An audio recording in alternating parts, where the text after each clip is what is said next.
Bonjour à tous, salut tout le monde. Donc voilà, je continue donc la vidéo. Donc c'est la deuxième partie. Donc sur le Lane Assist, donc la caméra Lane Assist sur la Charan, VW Charan de 2016, modèle 7N2. Et donc je vais vous montrer donc la deuxième partie, c'est-à-dire le codage. Effectivement, il y avait un codage. J'avais dit qu'il n'y en avait pas, mais il y a un codage à effectuer, évidemment. Et le calibrage. Et maintenant, donc, je vais vous montrer donc, le calibrage, le codage. Voilà. Donc, voilà. Donc, évidemment, je dois encore placer les câbles. Donc, les CDS en premier lieu. Ça, je vous montre. Donc quand on a ouvert le CDS donc pour faire le codage, donc ici on va à la parcelle CAN bus.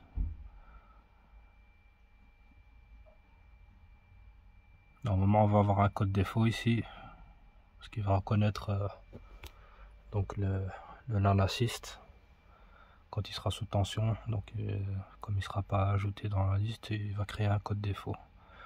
Donc on va ici dans la liste et on va pratiquement jusqu'à la fin et on va trouver ici le A5, donc capteur avant assistant de conduite. Donc on le sélectionne et on fait sauver codage. Une fois qu'on a fait ça, on quitte, on efface le code défaut et on sort ici de la parcelle. Et après cela, on va ici dans direction assistée. Là pareil, on va dans, par contre pas dans codage, parce qu'ici on ne sait pas le coder à partir d'ici. On va par contre dans accès sécurisé, et là on va entrer ce code là, 64 835, adaptation enabling Lane Assist, channel numéro 6. Donc on rentre le code là, donc 64 835. Hop. Accepter. Et là on va dans adaptation. Et là on retrouve ici installation Lane Assist. Normalement il est sur la valeur 0. Donc ici, quand il n'est pas installé d'origine. Maintenant comme il est installé, donc j'ai déjà fait l'adaptation, on va sur plus, la valeur elle passe au 1 et on fait sauvegarder. Et c'est tout. Voilà. Et ça c'est pour tout ce qui est codage. Donc voilà. Voilà, ça c'est pour la partie codage. Après, pour la partie... bon, il y a encore d'autres codages qu'on peut faire. Mais ici celui que j'ai, donc le Lane Assist que j'ai, donc provient d'une voiture donneuse, donc d'une Charan. Donc la plupart des codages sont déjà faits. Il y a peut-être 2 ou 3 choses que je peux encore coder, comme par exemple comme j'ai les Xenon, je vais vous montrer ça. Donc le Light Assist, donc ça veut dire que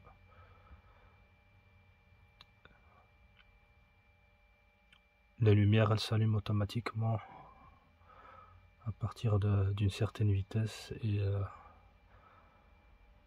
s'éteignent une fois que de nuit, hein, bien évidemment. Et s'éteignent une fois qu'il y a une voiture qui est en face de soi, pour pas éblouir donc la personne la voiture qui est en face. Donc on va ici sur l'octet 21, donc dans le module LAN Assist, et on choisit ce qu'on a comme type. En général c'est soit ici, ça c'est celui-là qu'on prend, le 20. Et après ici, ceux qui ont les halogènes, ils mettent sur halogène. Ceux qui ont les xénons mettent les xénons évidemment. Pareil ici en bas, xénon ou bien halogène ou bien LED. Donc voilà. Ici à la base chez moi c'est 0 et 0 0. Il n'y avait aucun. Enfin ici c'était sur LED, enfin halogène. Les deux. Et ici il n'y avait rien. Et à partir de ça, donc ça c'est le codage qu'on peut effectuer sur il y a encore d'autres, mais bon, ça je préfère pas y toucher.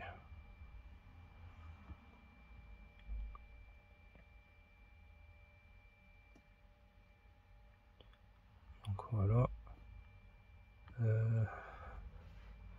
Ah oui, dans la centrale électrique, donc module 9, il faut aller aussi cocher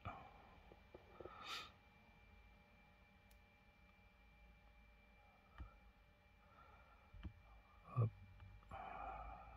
c'est ici.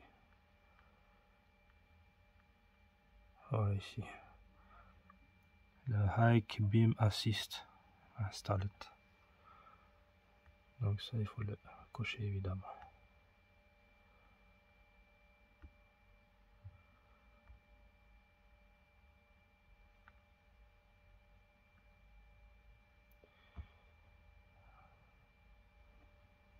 Voilà.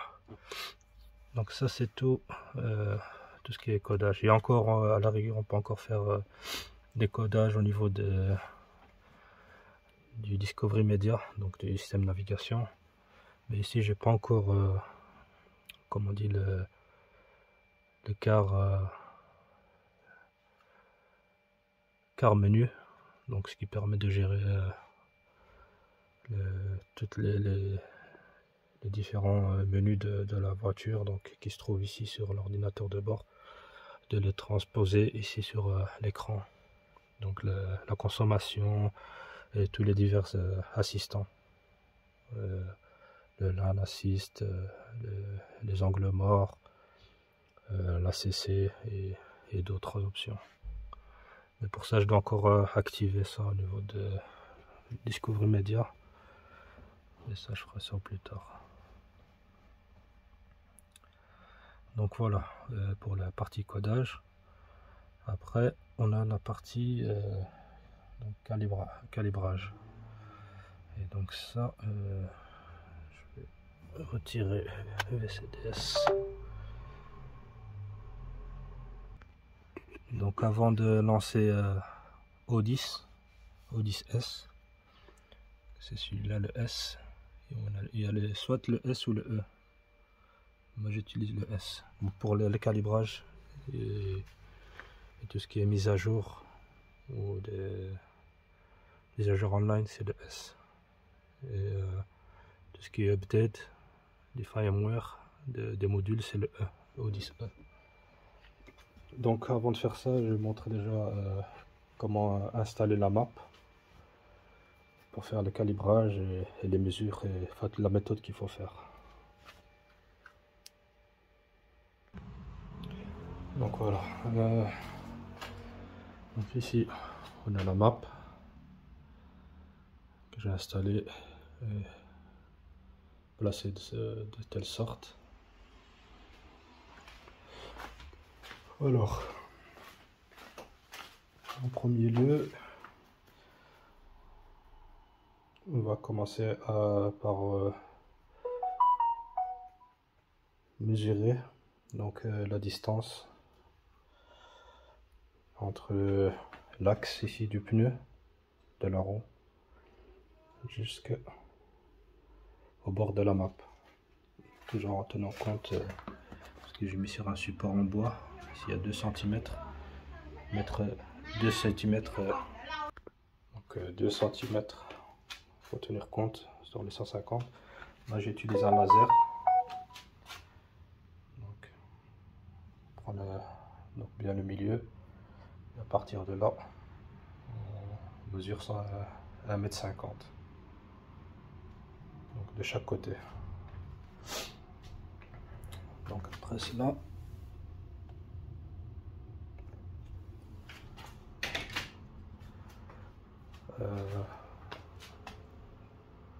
donc il faut voir l'axe de la voiture. Donc normalement l'axe de la voiture c'est ici, mais pour ça c'est pour les voitures, donc les véhicules qui ont donc la caméra juste en face. En général, pour les voitures qui ont la caméra d'origine, elle est ici quelque part, juste là où il y a le capteur de pluie et de luminosité. Elle se trouve juste au-dessus, ou même un peu plus de ce côté là. Et donc comme moi ici, donc la lane assist est déportée et plutôt du côté de droite, donc je dois prendre l'axe plutôt de ce côté là, à côté. Donc ça j'ai utilisé donc la caméra, enfin le laser pour me mettre dans l'axe.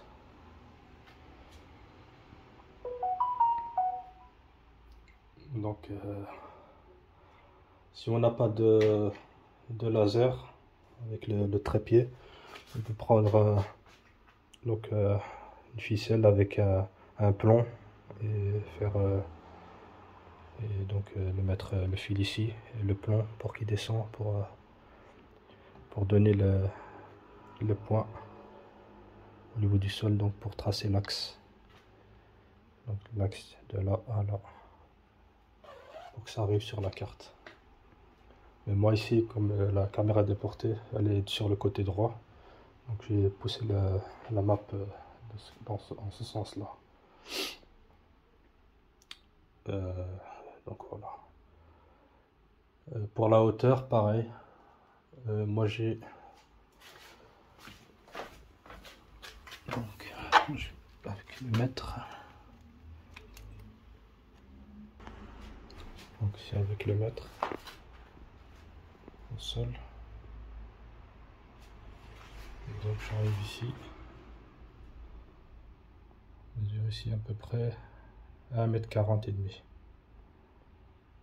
Donc jusqu'ici, au centre, jusqu'au dernier trait du rectangle ici, 1,40 m. Et donc après pour aligner, donc j'ai un peu bougé la map vers la gauche, comme ça j'ai centré la map par rapport à la caméra que j'ai. Donc j'ai fait plusieurs essais avant d'arriver au résultat, parce que il faut avoir un certain quota au niveau du lacet, l'angle du lacet. Il y a plusieurs paramètres qu'il faut tenir en compte, enfin se rapprocher plus au maximum de 0 et ne pas dépasser la tolérance. L'angle de tangage, de lacet et un autre troisième. Et moi j'ai fait le maximum, donc je suis arrivé à 0,4 ou 0,9 et le dernier c'est 1,13. Donc c'est déjà une bonne base. En tout cas je reste dans la bonne tolérance. En tout cas, le codage a été le calibrage a été accepté. Et donc, je vais vous montrer maintenant au niveau de Odyssey comment ça se passe.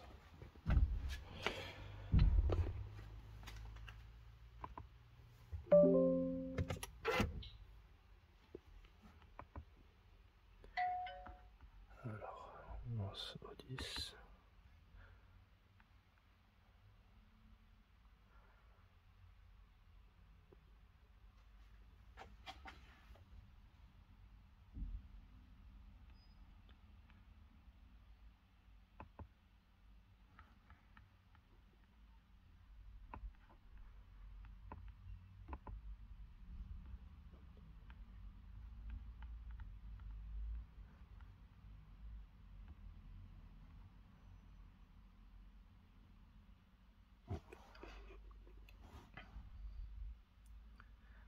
Bon, j'ai pas assez de batterie, c'est pas bon ça.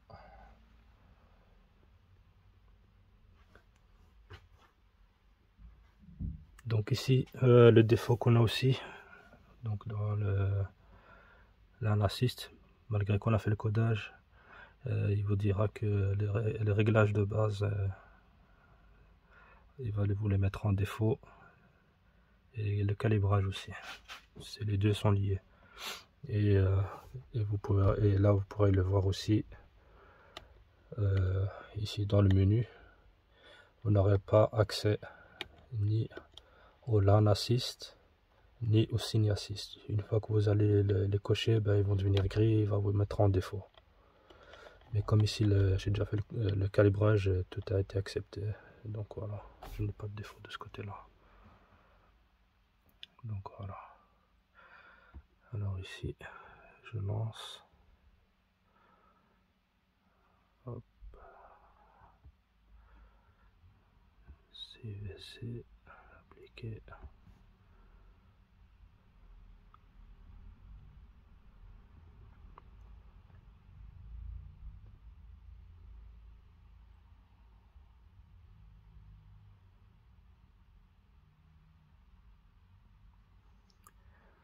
Voilà, alors ici on va chercher A5 et là on va dans fonction assistée,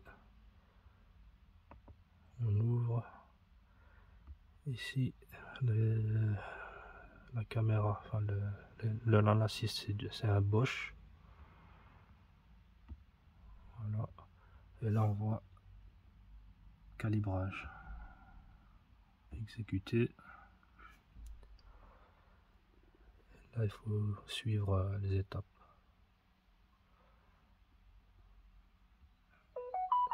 Hop. Continue, oui. Oui. Donc ici il demande de mesurer la hauteur à partir du sol jusqu'au la batterie. Donc là, donc comme ceci. Donc comme cela. Donc avant gauche. Hop. Du sol jusqu'à ici.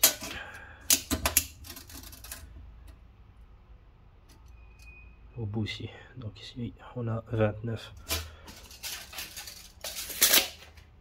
Et on va introduire la valeur. Bien évidemment, c'est en millimètres. Donc ici c'est 69, j'ai dit 29. 69, on met 690, 690. Et on fait appliquer. Là, il demande avant droit. De l'autre côté, on met la valeur. Donc moi je me rappelle. Donc hop. Suivant. Arrière gauche. On met la valeur. 72, 72 cm. Mais ici c'est en millimètres. 720 mm. Et arrière droit. Voilà. Donc ici, dès qu'on a rempli ça, maintenant il faut juste cliquer sur fini de continuer, et là il va lancer le processus. Il va commencer à analyser la map, si elle est bien positionnée. Si elle est mal positionnée, il va dire calibrage échoué, problème de position de la caméra, quelque chose de ce genre là. Alors une fois que ça a réussi, il va vous demander de couper le contact et de cliquer sur continuer, et là il y a un compte à rebours jusqu'à 10 secondes qui va s'afficher ici en dessous en bleu. Une fois que le compte à rebours a terminé, il va vous redemander de mettre le contact et de continuer, et là il va vous dire le processus est terminé, que le calibrage a été un succès. Et voilà, ça c'est la partie pour faire le calibrage, tout simplement. Donc ici je coupe, donc je vais pas le refaire, ça sert à rien. Je vais couper parce que la batterie, je dois la mettre à charger. Donc voilà. Donc voilà, ça c'est la partie pour le codage et le calibrage du Lane Assist. Donc encore une fois, moi, comme je vous ai dit, moi ma difficulté c'était au niveau du pare-brise. Donc le système ici que j'ai pu trouver sur AliExpress et sur le net. Donc des personnes ont réussi à le faire malgré le pare-brise ici chauffant. Donc on voit toutes des petits filaments de cuivre comme la vitre arrière, hein, comme la lunette arrière chauffante. Ben ici apparemment sur ce modèle-ci de Charon, ils n'ont pas prévu un pare-brise chauffant et avec la caméra, donc le Lane Assist. Donc soit on a deux choix à faire, soit on prend l'option pare-brise chauffant, ou alors un pare-brise avec le Lane Assist, mais les deux combinés en origine avec le pare-brise, il n'y a pas. Voilà l'inconvénient. Donc l'astuce a été trouvée. Donc AliExpress a trouvé la méthode, et d'autres personnes sur les sites ont réussi à le faire installer. Donc via cette méthode là. Premièrement pour ce problème là, et deuxièmement pour les coûts aussi, parce que la pare-brise c'est pas donné non plus de le poser, ça a un coût aussi. Et si on veut pas changer son pare-brise, ben, on peut utiliser cette méthode là. Donc ça fonctionne parfaitement. Donc pour moi, si la partie, cette partie là elle est finie, il reste une seconde partie, donc que je vais vous faire donc, la prochaine vidéo, et ce sera le final, la fin. Donc ce qui restera à faire, ben, qui est aussi important, c'est le bouton physique, donc qui se trouve ici normalement, pour activer et désactiver le Lane Assist, parce que quand on roule le menu on peut pas y avoir accès. Donc on peut activer et désactiver le Lane Assist avec un bouton qui est ici spécifique pour ça. Et donc je vais vous montrer ici.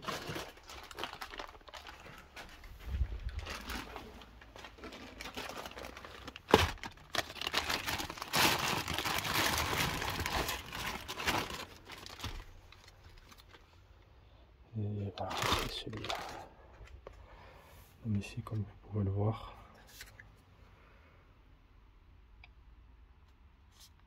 voilà,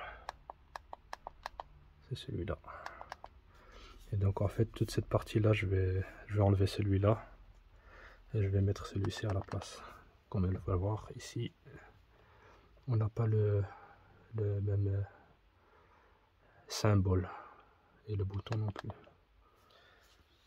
Et donc pour ce faire, il faut que j'enlève tout ça, toute cette partie donc qui s'ouvre avec les deux fils ici que je vais enlever de cette connectique là, ce connecteur, et que je vais remettre ici dans les connectiques ici d'origine.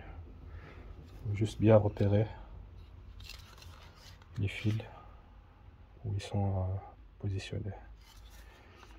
Et donc ça, je ferai ça dans la prochaine vidéo.